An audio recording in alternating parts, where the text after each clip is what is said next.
दो लड़कियां एक दूसरे की बहुत अच्छी दोस्त होती है और एक दूसरे के सुख दुख में काम आती है। दोनों ही कॉल गर्ल का काम करती है। जब उन्हें बुलाया जाता है तो वो जाती है और ग्राहक की सेवा करती है। एक दिन एक लड़की को बुलाया जाता है क्योंकि वो लड़की हमेशा ही उस ग्राहक के पास जाती है, लेकिन उस दिन उस लड़की की तबीयत बहुत खराब होती है, बहुत ज़्यादा परेशान होती है।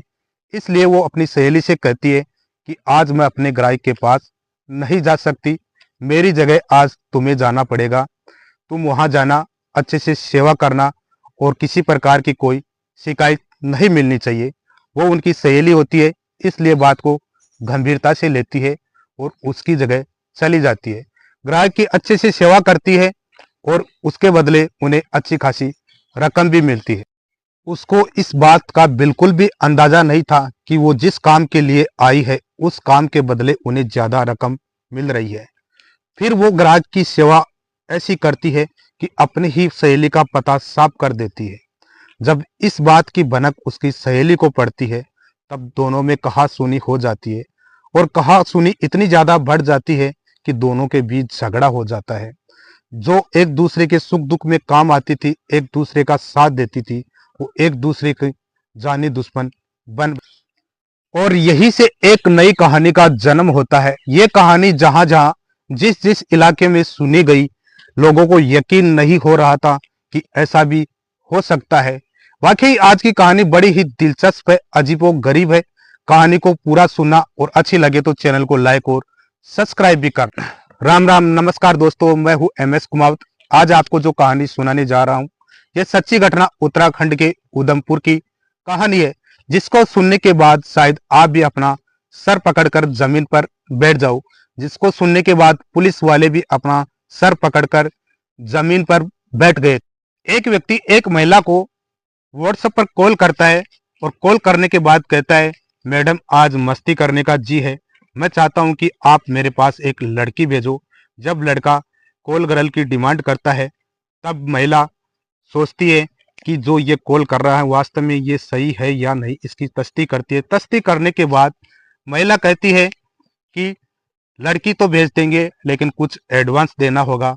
तब लड़का कहता है कि कोई दिक्कत नहीं, मैं एडवांस दे दूंगा, लेकिन आप मेरे पास किस तरह की लड़की भेज रही हो ये जानने के बाद ही मैं एडवांस दूंगा।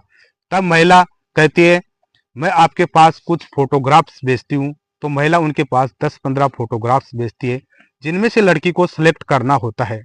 तब वह महिला व्हाट्सएप पर फोटोग्राफ्स भेजती है। लड़का उन फोटो को देखता है और उनमें से कोई सिलेक्ट नहीं करता और कहता है कि अगर इनसे कोई सुंदर लड़की हो तो भेजना, वरना मत भेजना।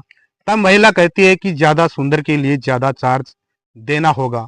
तब लड़का कहता है, कोई दिक्कत नहीं, चार्ज मैं दे दूंगा, लेकिन आप सबसे सुंदर लड़की भेजो। तब महिला कहती है, आधा चार्ज आपको एडवांस देना होगा। तब लड़का कहता है कि कोई दिक्कत नहीं, मैं एडवांस भी दे दूंगा। जब महिला उनके पास 4-5 फोटो और भेजती है तो लड़का उन्हें देखता है। उनमें से एक लड़की उन्हें पसंद आ जाती है और वो कहता है कि ये लड़की मुझे चाहिए। और जो उनसे जो बात हुई थी, तय बात हुई थी, उनके अनुसार लड़का आधी धनराशि देने के लिए तैयार हो जाता है। और बात हुई थी उनके अनुसार लड़का उनके फोन पे पेटीएम के जरिए उन्हें आधी धनराशि भेज देता है। और बात के अनुसार जब लड़का उन्हें एड्रेस बताता है, होटल, रूम या कई जगह जो बताता है, उस पते के अनुसार लड़की उनके पास तय समय के अनुसार शाम को 7 या 8 बजे पहुंच जाती है।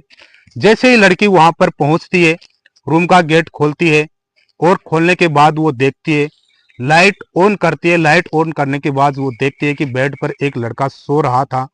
जब लड़का उनकी तरफ देखता है और लड़की उनकी तरफ देखती है, तब लड़की देखने के बाद उनकी आंखें फटी की फटी रह जाती है। अब वो दोनों एक दूसरे को देखते हैं तो दोस्तों, वो जो लड़का वहां पर सो रहा था वो कोई और नहीं बल्कि उनका पति LS शर्मा होता है।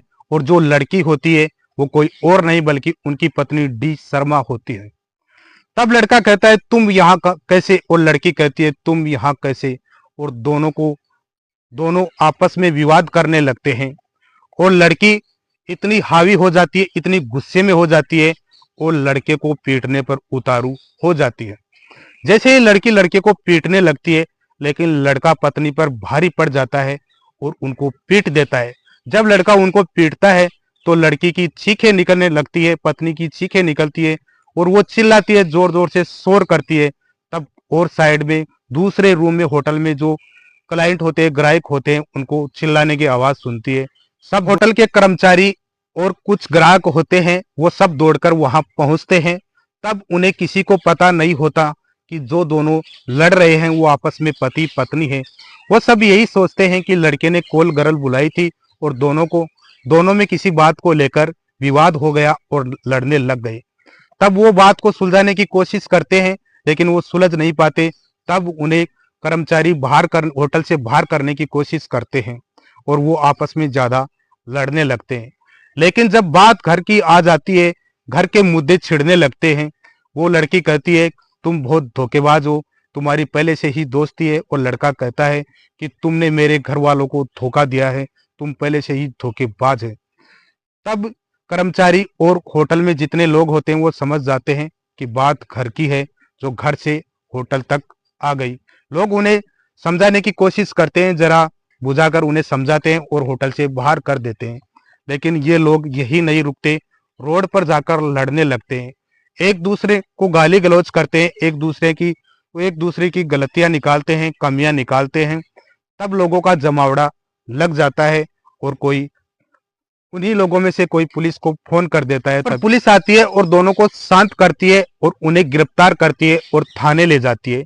जैसे तैसे उन्हें समझाइश करती है और बात करने की पुलिस कोशिश करती है।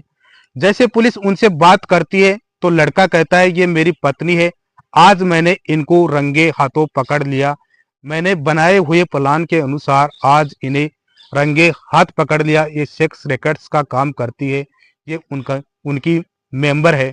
ये बात सुनकर पुलिस वाले भी चौंक जाते हैं और वो लड़की कहती है, ये बात बिल्कुल गलत है, ये मेरे पति है, मेरे से दहेज की मांग करते हैं और मुझे प्रताड़ित करते हैं और मुझे घर से निकाल दिया। तब पुलिस वाले सोचते हैं कि इनकी गलती है और कौन सही है। तब लड़का कहता है, हम दोनों की शादी घर वालों की मर्जी से हुई थी और शादी चल रही थी, लेकिन ये शादी होने के बाद ही मायके रहने लगती है। ये मेरे घर वालों से नफरत करती है और अपने मायके ही रहती है ज्यादातर। मायके रहने के कारण मेरे घर वाले भी परेशान रहते हैं। मैं एक दिन मार्केट में गया था, तब इनकी एक फ्रेंड मिली, मैं उनसे टकराता हूँ। वो मुझसे कहती है कि आपकी जो पत्नी है वो धंधे वाला काम करती है, श्यामपुर की एक महिला है उनके साथ काम करती है। तब मैंने कहा कि मैं कैसे मान लूं, मुझे बिल्कुल भी यकीन नहीं था। तब वो महिला मुझे श्यामपुर की महिला के नंबर देती है। वो महिला शायद इसलिए कह रही थी क्योंकि वो उनकी खास दोस्त थी और एक दूसरे की जगह वो जाया करती थी। तब वो व्यक्ति उनसे नंबर ले लेता है और कुछ दिन बीत जाने के बाद आराम से बैठकर सोचता है और उस श्यामपुर की महिला को कॉल करता है कि मैडम, मुझे आज मस्ती करने का जी है, मुझे एक कॉल गर्ल चाहिए। तब वो महिला उनके पास 10-15 फोटो भेजती है और वो उनको सेलेक्ट नहीं करता है और 4-5 फोटो और भेजती है। उनमें से अपनी बीवी होती है उनको सेलेक्ट करता है। ये उनका प्लान था जो श्यामपुर की महिला भी नहीं समझ पाती है और अपने बनाए हुए प्लान के अनुसार वो अपनी पत्नी को रंगे हाथ पकड़ लेता है और श्यामपुर की महिला को भी रंगे हाथ पकड़ लेता है। पुलिस वाले उस श्यामपुर की महिला के नंबर लेते हैं, उन्हें थाने बुलाते हैं, उनसे पूछताछ करते हैं। तब ये घटना सत्य पाई जाती है। उस महिला को गिरफ्तार कर लेते हैं और उन्हें जेल भेज देते हैं। लेकिन इनका मामला शांत करने के बाद इन्हें घर भेज देते हैं। लेकिन घर जाने के बाद इनका मामला यही नहीं सुलझता, फिर इनमें वापस में विवाद होता है और शिकायतें दर्ज होती रहती है। दोस्तों, ये कहानी सुनाने का उद्देश्य हमारा किसी का दिल दुखाना या किसी को परेशान करना नहीं है, बल्कि समाज में जागरूकता लाना और उन्हें सचेत करना है। ये कहानी सुनने के बाद वहाँ के जो पुलिस प्रशासन के एसपी अधिकारी थे, उन्होंने भी ये कहा था कि आज तक ऐसा मेरे जीवन में मैंने पहले कभी नहीं देखा था कि एक पति पत्नी ऐसा भी कर सकते हैं। दोस्तों, ये कहानी जहां जहां गई, जिन लोगों ने सुना, सभी को किसी को भी यकीन नहीं हुआ था कि एक ऐसी घटना भी हो सकती है। दोस्तों, आप चैनल को लाइक और सब्सक्राइब जरूर करना। मिलते हैं नेक्स्ट वीडियो में। जय हिंद, जय भारत।